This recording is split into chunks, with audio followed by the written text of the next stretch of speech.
And it definitely feels, if you're San Francisco, right, you're going to have to make some tough choices this offseason. Yeah. Teams only get older. They only get more expensive. We're probably not going to see Chase Young back there. They're not going to sign him to anything other than. It's so hard to just win one Super Bowl. They could win 2 in a row. I mean, you're a Commanders. They could win 3 in a row. Yeah. Because think about this. If the Chiefs win this Super Bowl and then they go out and get Calvin Ridley and Mike Evans, I don't know how you beat them if they keep this defense together. They pay Chris Jones. If they have Calvin Ridley and Mike Evans to throw the football to with Rashee Rice, and you get another year of Travis Kelce, Travis Kelce comes back for that, for sure. I mean, good God, there's nothing you can do to stop that. Yeah. There's really nothing. No. And then you could play Calvin Ridley at like more slot position versus like trying to have him go deep. And that secondary, and they're young too. Mm-hmm. I mean, they'll have to pay those guys too, so I don't know if they could go too crazy. I think they get one of those dudes, and then they draft a wide receiver. Because they're going to draft somebody. They're going to take a young receiver. They could get Calvin Ridley pretty cheap too because he didn't have that great of a year. And he said, listen, like I'm still trying to get into form. I barely had any time to work out with the team. So I expect him to have a huge bounce back season. Yeah, I mean, I think he is probably the most polarizing quarterback this side of Dak Prescott. Yeah. I think it's interesting, I think, with Purdy because I think he had 2 chances to kind of prove people wrong this year. You remember that middle part of the season in October where they had the injuries. I think a lot of people are looking at it, all right, hey, you don't have the overwhelming advantages. How do you perform in these games? And then they lost 3 straight games and never scored more than 17 points. And I think it's hard for people to kind of erase from their mind how poorly he played on Christmas Day. I mean, that was the second most watched Monday Night Football game since 1996. It was 28 million people that watched that game, and we all were going into it thinking this is a Super Bowl preview, best team in the AFC, best team in the NFC. He threw 4 interceptions. He was bad in that game, and I think a lot of the allure and there is a glow around San Francisco as them being the best team in the league. I felt like it died that day, and this is obviously still a really good team, but, I mean, we were talking about would you rather have San Francisco against the field heading into that matchup, and no one feels that way about San Francisco now. You've covered a bajillion Super Bowls. What do you think makes, for someone like us, not necessarily just a fan, but what makes a really good Super Bowl location? Oh, I think Las Vegas has it just like New Orleans has it, Miami, where you have a lot of things that you can do and a lot of things that are in walking distance, close proximity. Now, Miami doesn't fit that quite like even Las Vegas or definitely New Orleans.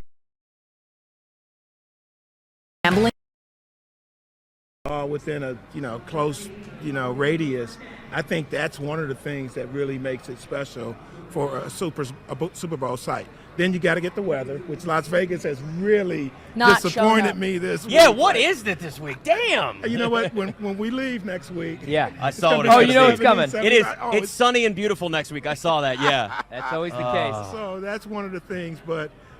You've got that, and then obviously the game and the matchup just kind of adds to the buzz. But, I think this is looking like it's going to be a really good, long-term play for the NFL. Yeah.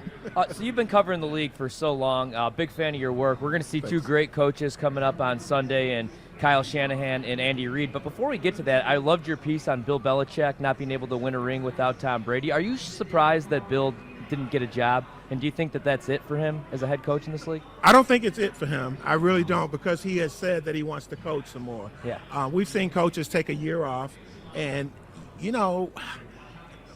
with however many coaches we had this year, what do we have, 6, 8 openings? Yeah. Already, as we stand right now, we could probably identify 5 coaches and say they're on a hot seat. Yeah. So there will be a turnover. And in some of those places, I say really keep an eye on the Giants and the Jets, where Belichick has relationships. A lot of noise around certain people on that Chiefs organization maybe calling quits after this year. We just had Carrington Harrison from Kansas City on the set earlier, said that the Andy Reid conversation doesn't make any sense. Nobody's talking about it within Kansas City. But besides Travis Kelce and the Taylor Swift conversation, that is, as we know, always there, do you think that there's anything to the possibility that Kelce may be playing in his last game on Sunday? There a little bit, because there's some storybook going on here, Like, she might make it all the way and all that kind of stuff. So I'm a little bit, and how this season went. Most of the season, I felt like Kelsey was playing at 75% of his level, which is still a high level, but not Travis Kelsey.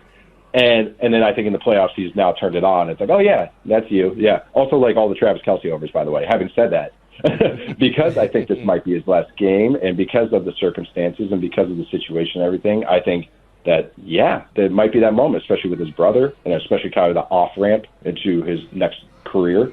But I also think in related, I also think the Chiefs targeted him heavy. I like the 2 touchdowns plus over for Travis Kelsey and receptions and yards for him as well, because of that, because I think of that storybook kind of ending.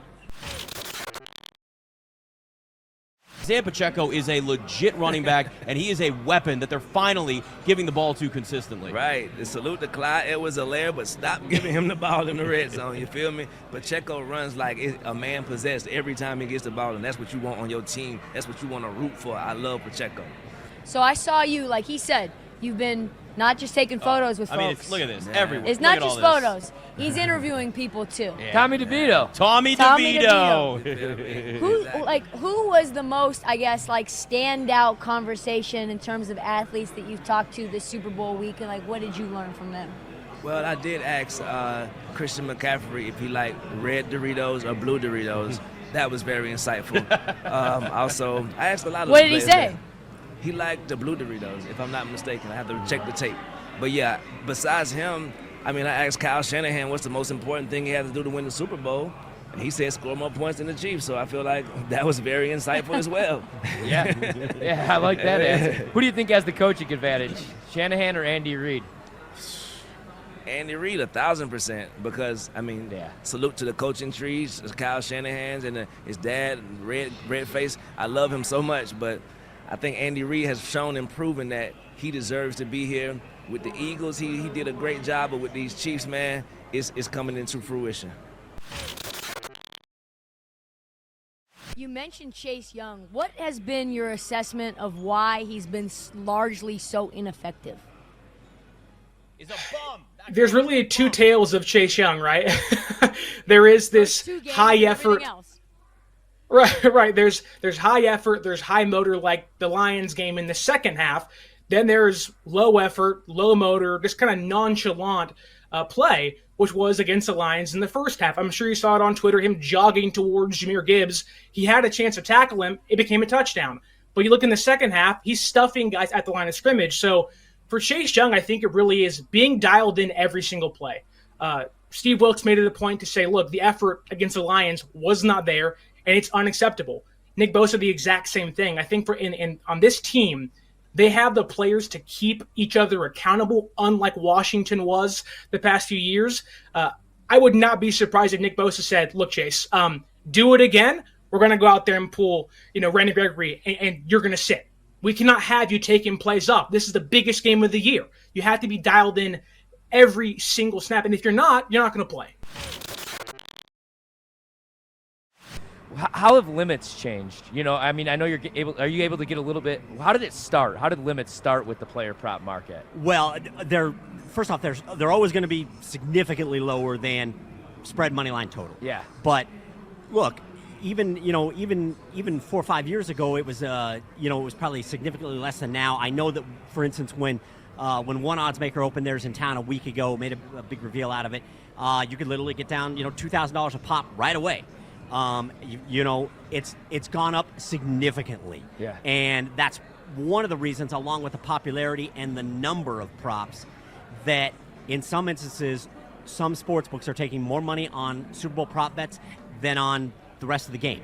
Like, prop money is outweighing spread, total, money line, standard football game betting for the Super Bowl.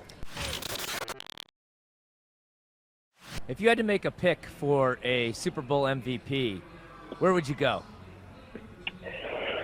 I feel like it's a little chalky at this point, but I'd probably lean Christian McCaffrey just because of how much he can do and how much he's probably going to be the center of what San Francisco does in this game. So if they are the favorite, if they do end up winning, I think it is going to be a very McCaffrey-based type of game just because Kansas City's, their weakness is their run defense. So they can be had with runs up the middle. And then you kind of look at just what McCaffrey does to that offense overall, the way they motion him out wide. They can use him in the slot and outside.